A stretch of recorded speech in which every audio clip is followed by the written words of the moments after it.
For me, July 23rd, 1999 is a day like September 11th, 2001. It is one of those days where I remember every single minute, though I wish I could forget. That was the day my world crashed around me. At 11:30 a.m. that Friday morning, I invited a coworker to lunch because I wanted to stop at a nearby flower shop to finalize my flowers for my upcoming wedding. We had lunch and went to the flower shop. My friend had just gotten a new convertible, and since it was a beautiful day, we weren't in a hurry to get back to work. So, I said, let's go this way. I'll show you where my mom lives. I need to backtrack and say that this particular coworker was usually not one I asked to lunch. Although we got along fine, she was usually making sales calls and wasn't in the office much. And the restaurant we chose was not one I went to regularly when I was at work. It just happened to be near my florist.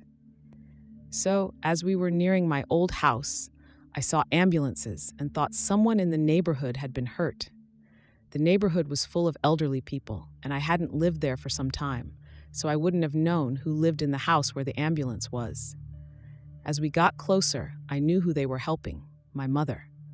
I frantically told my friend that it was my mom and to go back to work and tell my fiancé to meet me at the hospital. The paramedics were about to bring my mother out. I stopped them and said I was her daughter, and they said something, but in my frantic state, I didn't know what it was. I told her, "I'm here now, you're going to be okay."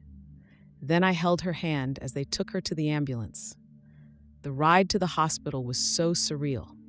There were 2 ambulances, and they wouldn't let me in with her. So as I followed her ambulance, it seemed like we weren't going very fast at all, and I knew the sirens were not on. I kept asking them, "Why aren't the sirens on?" To which they replied, "We're doing the best we can for your mom." When we got to the hospital, they put me in a room and wouldn't let me see her or tell me anything. My fiancé came, and then like on TV, 2 doctors came into the room to talk to me and ask me to sit down. I knew what that meant, so I refused to sit down.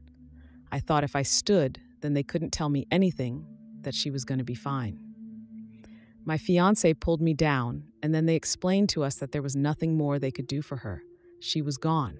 She was only 50 when she died, so an autopsy was performed. It was determined that she had a massive heart attack and died instantly.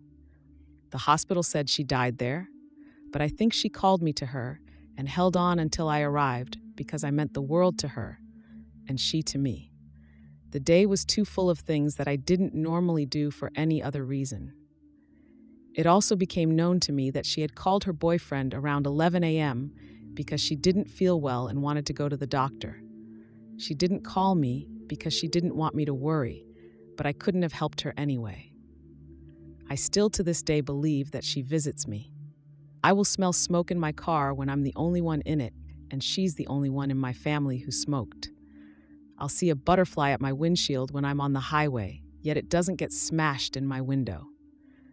Things go missing in my house, and when I ask her if she is playing with me, they'll appear again in a weird spot.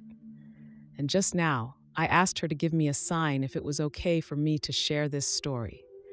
My email is synced to my cell phone, so I said, "If it's okay with you, Mom, send me a sign, send me an email." And about 5 minutes later, I got one about a new follower on my blog.